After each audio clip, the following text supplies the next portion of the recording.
बेटा अब हम यूरिया साइकिल डिस्कस करेंगे। मैं बहुत सिंप्लीफाई करके मैंने स्टेप्स मेंशन किए हैं, यूरिया साइकिल ड्रॉ किया है ताकि आप खुद भी ये स्टेप्स लिख सको, अब यूरिया साइकिल को खुद भी ड्रॉ कर सको, because it is very important question from a point of view of exams, written exams, viva and short question. तो उस लिहाज से बहुत इंपॉर्टेंट यूनिवर्सिटी क्वेश्चन है आपका यूरिया साइकिल। तो यूरिया साइकिल के स्टेप्स होते हैं और यूरिया साइकिल का जो साइकिल है वो मैं आपको बताऊँगी कि आप किस तरह बना सकते हो। सबसे पहले हम यूरिया साइकिल के स्टेप्स को डिस्कस करेंगे। 5 स्टेप्स होते हैं यूरिया साइकिल के, ठीक है। तो इंडिविजुअल इन स्टेप्स को डिस्कस करेंगे और याद करेंगे। पहला स्टेप है बेटा यूरिया साइकिल का, ammonia plus bicarbonate plus 2 ATP is equal to carbamoyl phosphate plus 2 ADP and 1 phosphate molecule is released. तो 2 ATP के मॉलिक्यूल्स थे तो 2 ADP के मॉलिक्यूल्स बने, तो मतलब 2 फॉस्फेट ग्रुप्स निकलने चाहिए थे ना। तो एक फॉस्फेट ग्रुप तो निकल गया और एक जो फॉस्फेट ग्रुप था वो अमोनिया और बाइकार्बोनेट में ऐड होके उसने कार्बामोल फॉस्फेट बना दिया। तो जो ये फॉस्फेट है ना, वो जो फॉस्फेट ग्रुप जो आ रहा है वो यहाँ से आ रहा है ATP से।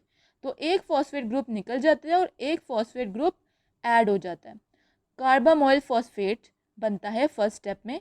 And the enzyme is carbamoyl phosphate synthetase, मतलब कि जो प्रोडक्ट है उसी से जैसा नाम है एंजाइम का, कार्बामोल फॉस्फेट सिंथेटेज। अब बात होगी सेकंड स्टेप की। सेकंड स्टेप का रिएक्टेंट वही है जो फर्स्ट स्टेप का प्रोडक्ट है। सेकंड स्टेप में कार्बामोल फॉस्फेट में ऑर्निथीन ऐड होगा, तो ये सिट्रुलीन में कन्वर्ट हो जाएगा और जो फॉस्फेट ग्रुप था जो कि कार्बामोल फॉस्फेट में ऐड हुआ था वो रिलीज हो जाएगा।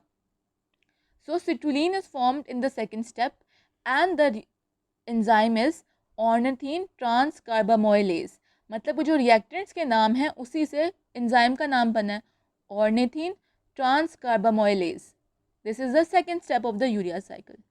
In the third step of the urea cycle, the citrulline which was the product of the second step is the reactant of the third step. So इस citrulline में aspartate ऐड हो जाएगा और 1 मॉलिक्यूल ऐड होगा ATP का। 1 molecule ATP का add हुआ तो ये बन गया अर्जिनिनो सक्सिनेट, अर्जिनिनो सक्सिनेट बना, ठीक है। And AMP is release plus 2 phosphate groups are release, because दोनों फॉस्फेट ग्रुप्स जो एडिनोसिन ट्राईफॉस्फेट के थे वो अर्जिनिनो सक्सिनेट बनाने में यूज़ हो गए, उनके हाई एनर्जी बॉन्ड्स बेसिकली, और 2 फॉस्फेट ग्रुप्स फिर निकल गए।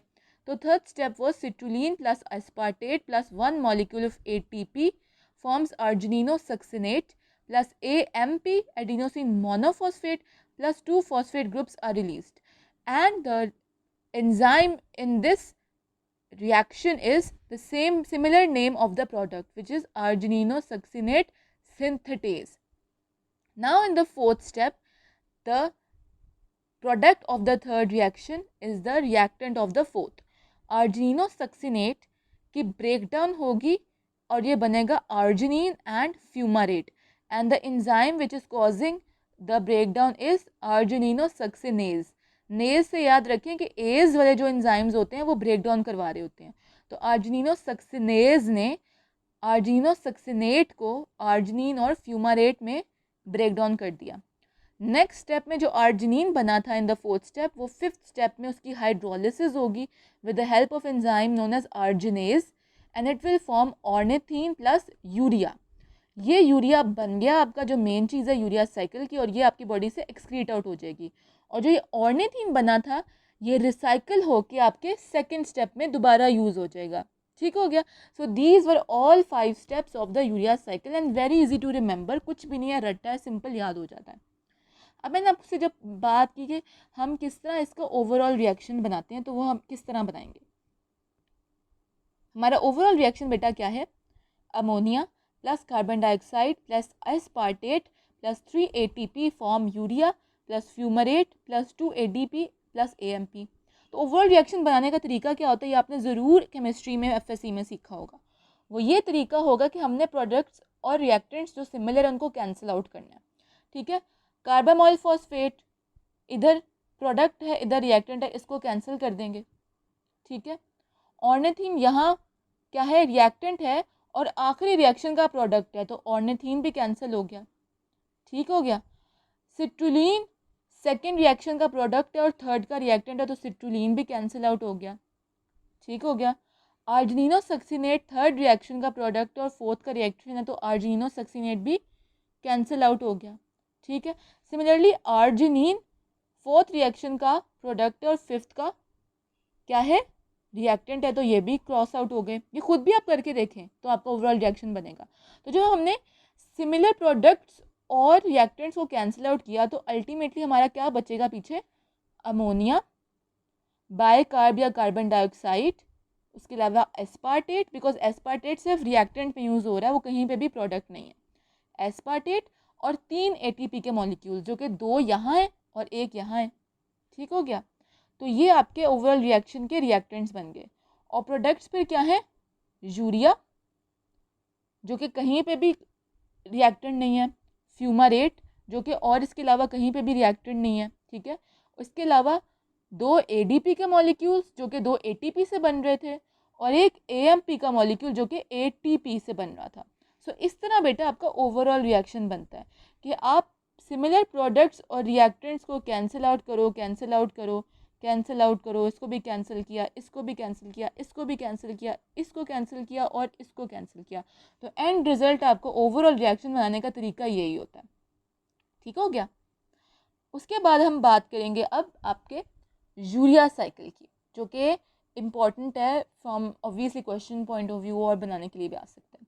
तो इसमें बेटा मैंने जो ये स्टेप्स की नंबरिंग यहाँ की है ना, 1 2 3 4 5, वही मैंने यहाँ पे कर दी है 1 2 3 4 एंड 5। इस तरह आपका यूरिया साइकिल चल रहा होता है। तो पहला स्टेप बेटा हमारे साथ साथ देखेंगे। पहला स्टेप क्या है, कार्बन डाइऑक्साइड और बाइकार्बोनेट। बेसिकली मैंने ये लेक्चर में ही बात डिस्कस की कि जब हम कार्बन डाइऑक्साइड की बात करते हैं हम प्रिज्यूम करते हैं हम बाइकार्बोनेट की बात कर रहे हैं। बायोकेमिकल रिएक्शंस में ऐसा ही होता है, बिकॉज कार्बन डाइऑक्साइड आपकी बॉडी में वैसे ही नहीं पड़ी होती, वो in the form of bicarbonate ही पड़ी होती है। बिकॉज कार्बन डाइऑक्साइड में जब वाटर ऐड कर देंगे तो वो बाइकार्बोनेट बना देता है। तो कार्बन डाइऑक्साइड का मतलब बाइकार्बोनेट ही होता है। तो कार्बन डाइऑक्साइड या bicarbonate plus ammonia plus 2 ATP molecules form carbamoyl phosphate. This is step 1। तो यही बेटा स्टेप 1 है, ठीक है। Ammonia plus bicarbonate plus 2 ATP form carbamoyl phosphate, step 1। Okay. Second step is, इस कार्बामोइल फॉस्फेट में ऑर्निथीन ऐड होगी, वो बन जाएगा citrulline, and the enzyme is ornithine transcarbamoylase. तो ये सेकंड स्टेप है, ठीक है। तो ये भी सेकंड स्टेप है। Carbamoyl phosphate plus ornithine form citrulline and 1 phosphate group is released. तो ये कार्बामोइल फॉस्फेट में जब ऑर्निथीन ऐड होगी तो ये सिट्रुलिन बना देगी। This is the second step. Third step बेटा क्या है, इस सिट्रुलिन में एस्पार्टेट का मॉलिक्यूल ऐड होगा, एक ATP का मॉलिक्यूल ऐड होगा, तो ये आर्जिनिनो सक्सिनेट बना देगा। And this is the third step, and the enzyme is argininosuccinate synthetase. और थर्ड स्टेप यहाँ पे भी यही है कि citrulline plus aspartate plus 1 molecule of ATP form argininosuccinate plus AMP plus 2 phosphate groups. तो this is the third step similar, ये भी यही, ये भी यही। Fourth step is the breakdown of argininosuccinate to fumarate and arginine. This is the fourth step. तो fourth step यहाँ पे भी बेटा यही है कि आर्जिनिनो सक्सिनेट की breakdown into arginine and fumarate with the help of enzyme arginino succinase. This is the fourth step. Fourth step, fourth step. Now fifth step is the breakdown or hydrolysis of arginine. Water add हो रहा है, यहाँ पे भी water add हो रहा है, to form urea which is excreted from the body and ornithine. Ornithine बनती है, और यही ऑर्निथीन फिर सेकंड स्टेप में जाके रिसाइकल हो रही है। यही ऑर्निथीन फिर second step of the urea cycle में रिसाइकल हो रही है। That is why it is known as the urea cycle. एक और बात इसमें इंपॉर्टेंट याद रखने वाली ये है कि आपका जो ये फर्स्ट 2 स्टेप्स है ना, step 1 first step 1 and step 2, ये दो फर्स्ट स्टेप्स या ये दो फर्स्ट स्टेप्स आपके माइटोकॉन्ड्रिया में हो रहे होते हैं। इंपॉर्टेंट थिंग टू रिमेंबर, ठीक हो गया। और जो बाकी के आपके स्टेप 3 से लेके 5 हैं वो आपके साइटोप्लाज्म में हो रहे होते हैं। तो ये भी इम्पॉर्टेंट की होम मैसेज आपका। तो आई होप मैंने बहुत आसानी से, बहुत ईजी तरीके से आपको यूरिया साइकिल के भी सारे स्टेप्स दिखा दिए और यूरिया साइकिल बनाना भी सारा दिखा दिया। इससे ज़्यादा आसान इस लेक्चर को बनाया नहीं जा सकता था, और इसको अपने इन्हीं समरी नोट्स को अपने video presentation point of view से भी याद करना और तैयारी करनी है। इंशाल्लाह इसका टास्क आप लोगों को बहुत जल्द मिलेगा। Thank you very much for your attention.